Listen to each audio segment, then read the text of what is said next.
Last year we got invited by CFMOTO to participate in a really unique event in Tuque, Quebec called the 12 Hours of Tuque Endurance Race.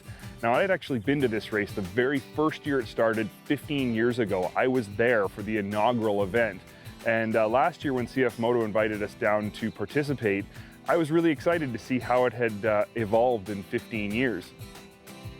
For that race, we participated in the 600 to 800cc stock class. There was a number of editors from ATV media from all over North America, all racing brand new CFMOTO Z-Force 800 side-by-sides. And we did well. Everybody had a blast. We actually won the class that year, which was really surprising, and it made me feel really good about myself. And this year, CFMOTO decided to invite dirt tracks to come back and race again, but with a little twist. This year, we're really the only media that's been invited down. CFMOTO invited us specifically to come and race. But this year, they provided me with a modified Z-Force 800 to race the 600 to 850cc mod class. CFMOTO had done a bunch of modifications to this vehicle, and they call it their Stage 3 kit. The Stage 3 kit consists of a number of different elements. First, it has a programmer to, I guess, remap the ignition and whatnot. It's got a full exhaust, headers and silencer all the way front to back. It's got Elka Stage 5 shocks, which are arguably the best shocks you can get in the industry, so that was pretty interesting. It's got a bunch of snorkel kits done for high flow air filters and stuff. And it's got a new aftermarket set of clutches from CV Tech. So the vehicle itself is really well equipped, actually. And after doing a bit of testing on it before the race started, I was impressed with the power and especially the suspension with those Elkas. The format of the 12 Hours of Tuque Endurance Race for side-by-sides is, it's pretty interesting, actually. The first day, you've got a pre-qualifier, which is kind of almost just an exhibition event to determine who's going to start qualifying first. They put some tires down on the front straightaway, and you had to run down the straightaway, zigzag around the tires, do a figure 8 around the final corner, and then hit a couple of jumps and stop before you hit a line. And if you hit the line, you got a penalty. And then you've got the actual qualifying, which is basically 45 minutes of free reign on the track to just go out and put down your absolute best lap. And then you've got 1 hour worth of actual racing later on the first day. And then the next day, the second day, you have one more full hour of racing with no practice or anything like that beforehand. So, you're on the track in actual race mode for 2 full hours. We're gonna do another driver's meeting this year, and it's gonna be in French again, which means I'm not gonna have a clue what any of them are saying. But you got to be here, so we're here. But I'm not sure what I'm going to get into this. Question là-dessus, je l'expliquerai pas vraiment plus que ça.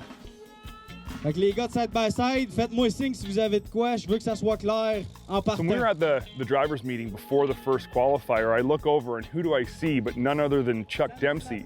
And anybody who's a faithful dirt tracks watcher will remember that AJ did some riding with Chuck Dempsey out in Moab. Chuck is a championship winning off-road desert racer. This guy knows how to handle himself behind the wheel in the desert.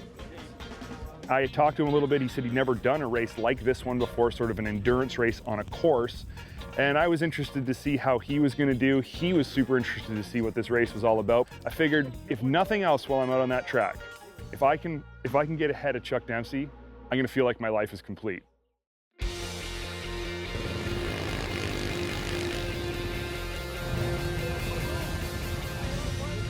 To start the first hour of the 12 Hours of Tuque side-by-side endurance race, they basically line you up. It's kind of like a NASCAR start. So everybody lines up staggered, and there's kind of a pace bike. You do 1 lap of the course, you stay in your staggered lineup, and then on the start straightaway, the bike pulls off, the leader maintains 35-mile-an-hour speed, and when the green flag drops, everybody just takes off. The problem is that you take off into a 180-degree corner that's got barricades all the way around it, so there really isn't enough room for all these side-by-sides powering into this corner. And unfortunately for me, in the first turn, a guy a few bikes ahead of me decided to jam on his brakes and come to a stop in the middle of the corner, which meant the guys behind him piled into him, I piled into them, the guy behind me piled into me. It was just like an accordion of vehicles. And what I didn't know as it happened was that the impact into the vehicle in front of me actually damaged my radiator fan. and the switch that turns the rad fan on, the thermostat switch. I figured once I started moving again, the vehicle seemed to run fine. I couldn't smell anything bad, so I just kept driving. But after about 7 laps, she started to overheat. There was coolant shooting out the hood and spraying in my face, and I just knew if I kept driving this thing, the heat was off the charts. I was gonna seize it. So unfortunately, after 7 really successful fast laps, I had to bring it into the pits for the awesome mechanics at CFMOTO to work on it, which meant I wasn't on the track and I wasn't putting on laps.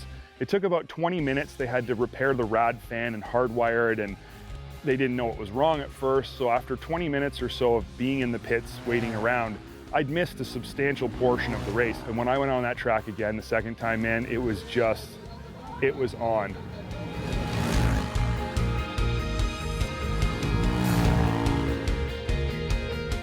You know, this year the goal, is to win the 800 Open lineup with the Z-Force 800. Why I invite dirt track? Because you have a skilled driver, really good driver, and your professional team report exactly what do you see here. That's the reason I love to work with dirt track. I think I did great on the end of the race, but I just didn't have enough time to catch the guy in first. So we ended up second after the first hour, 7 laps behind the leader, and that's a lot of ground to make up. Oh man, I don't know how long we spent in the pits, but it was probably a third of the race. So if it's even possible to make that back, I don't know, we'll have to see how many laps I'm down. A lot of other guys in my class had problems, so I never wish bad on anybody else, but that might help me in the end, but we'll see. All I know is that you can't drive CFMOTO any faster than I drove that one. It's not possible.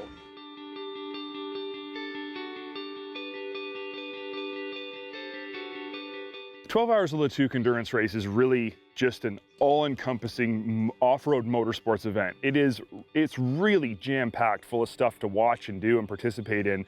Not just side-by-side racing, but of course the reason this whole event was started in the very beginning was as a 12-hour endurance race on ATVs. So between us racing side-by-sides and in and around us racing side-by-sides, there's this 12-hour endurance race for guys on ATVs, and they get 50 entries into this class, mostly sport bikes, some 4x4s like Renegades and Scramblers. They run 3 different legs of this race. They run a 4-hour section the first day, they run a 5-hour section the first night, and then they run another 3-hour section the next day. The CFMOTO team, the son of the CFMOTO owner, he was racing in the ATV class, and watching him and his 2 co-pilots go through this 12 hours of torture, I did not envy them at all. There was a time in my life I'd want to do that. That time is long past. Aside from the ATV endurance race, there's other things to watch, like they've got pit bike races, they've got a whole trials course, which is really cool. They've got enduro motocross racing, and there's a great midway with all kinds of vendors and things to see there. There's lots of food. It's just a great event to hang out at.